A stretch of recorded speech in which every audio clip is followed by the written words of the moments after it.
Let's learn how to do a simple interrupted stitch. Let's begin with the first bite. Start about 3 to 5 millimeters from the wound edge.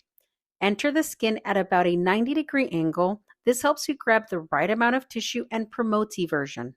It also helps you avoid shallow bites. Drive the needle through in a smooth arc. This is achieved by supinating your wrist. Make sure you're not too deep or too shallow. And since we're learning, we'll do this in 2 bites, but with practice, you can do it in one continuous motion.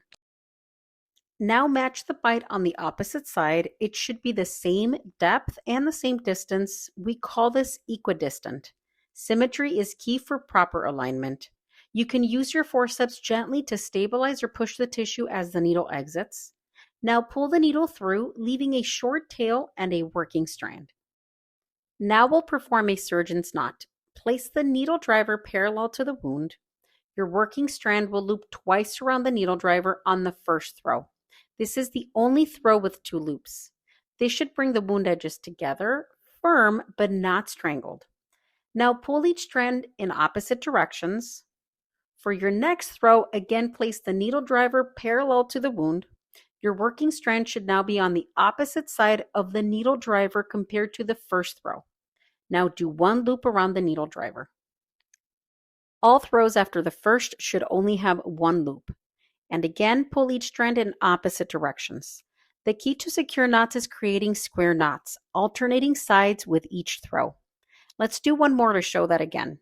Place the needle driver parallel to the wound. Notice the working strand is opposite to the previous throw. Now do 1 loop and again pull each strand in opposite directions. Now cut your sutures and leave the tails about 3 to 5 millimeters long. Now as you place your next stitch, here's a quick tip. I typically space my sutures about the same distance as my bite width. Consistent spacing helps with alignment and tension distribution. This stitch gives you full control.